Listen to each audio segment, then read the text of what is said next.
Bonjour les copains, alors ce soir on va ensemble inaugurer une nouvelle façon de communiquer que je vais appeler le vlog du jeudi. Le vlog du jeudi c'est quoi? Le vlog du jeudi il sera en prolongation de mon blog que vous connaissez peut-être, tinila.fiche, je vous remets le lien ici si vous voulez aller jeter un œil. Eh bien le vlog du jeudi c'est simple, il me permettra de temps en temps, le jeudi, pas forcément toutes les semaines, de venir et puis de vous parler d'un sujet qui me tient à cœur, de vous parler d'un sujet qui m'ennuie, de vous parler d'un sujet qui me perturbe ou d'un sujet qui me énerve un peu. Alors ce soir, on va commencer dans la prolongation de ma vidéo de lundi. Vous l'avez vu? Lundi, c'était la vidéo du doublé marlin que j'ai fait à la Guadeloupe. Ça a entraîné pas mal de commentaires, pas mal d'échanges, et je trouve sur quelque chose qui est assez intéressant à creuser, et c'est ce que je vais faire avec vous. Je vais creuser les commentaires que vous avez pu faire sur cette vidéo. Alors en ce moment, il y a une grosse actualité sur Facebook.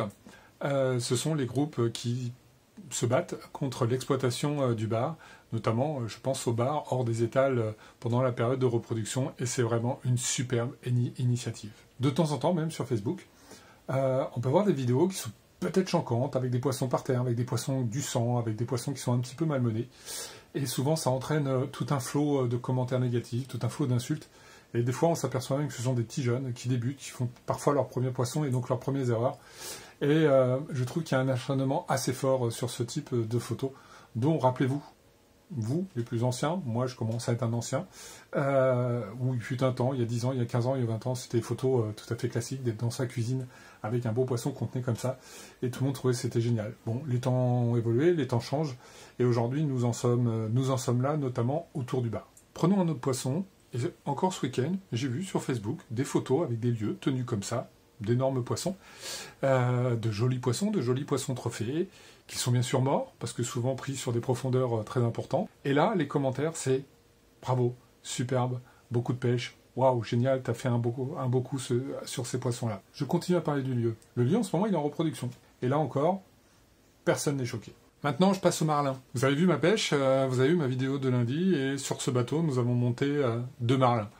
Forcément, vous avez vu que ces marlins étaient morts, parce que, 1, ils ont été harponnés, et 2, on les porte sur nous à bord, et très franchement, vu la puissance de ce poisson, et vu la dangerosité de son rostre, sans que ce poisson soit mort, il était vraiment impossible de pouvoir les porter avec nous. Alors ouais, moi j'étais fier.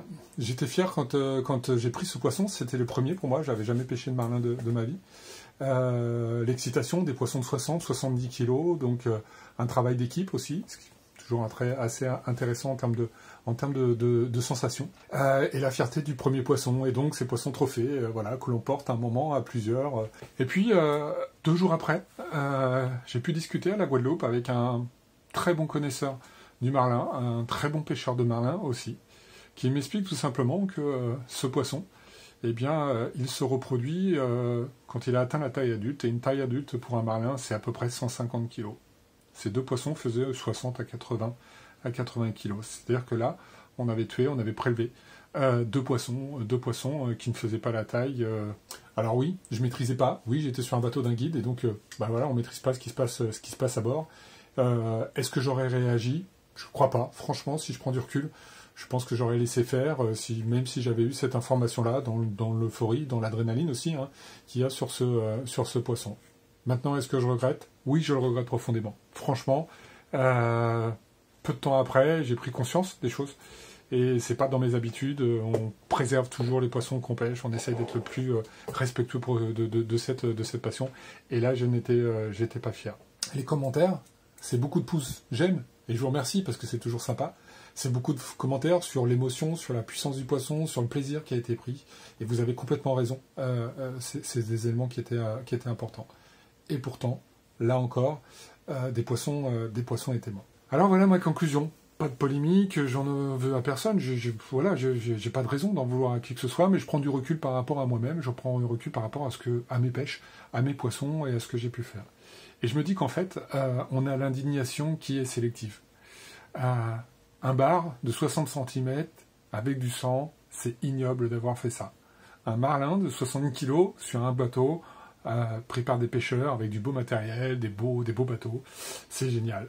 Ouais, un gros lieu, prix, poisson trophée, c'est génial, et pourtant il est en pleine reproduction. Donc voilà, je m'interroge et j'avais envie de m'interroger avec vous par rapport à ces sujets-là. Est-ce que j'ai envie de devenir un no-killer parfait? Non, pas vraiment. J'aime le poisson. J'aime manger du lieu de temps en temps. J'adore manger des tacos, comme quoi je suis pas super difficile. Donc du no-kill total, non. Du respect à 95, 96, 98%, oui, oui, oui, oui. Et oui sur les poissons qui sont en danger. Le bar est en danger. Le marlin est en danger. Est-ce que je regrette cette vidéo? Non sur l'émotion, non sur le combat. Par contre, un truc est sûr, vous ne me reverrez plus jamais pêcher le marlin si je n'ai pas l'assurance que ça sera en no-kill. Et vous le verrez dans la vidéo de lundi prochain. Parfois, sur des tout petits poissons, qui sont même des bébés, qu'on pêche en no-kill avec du matériel ultra light, on prend aussi beaucoup de plaisir. Bon.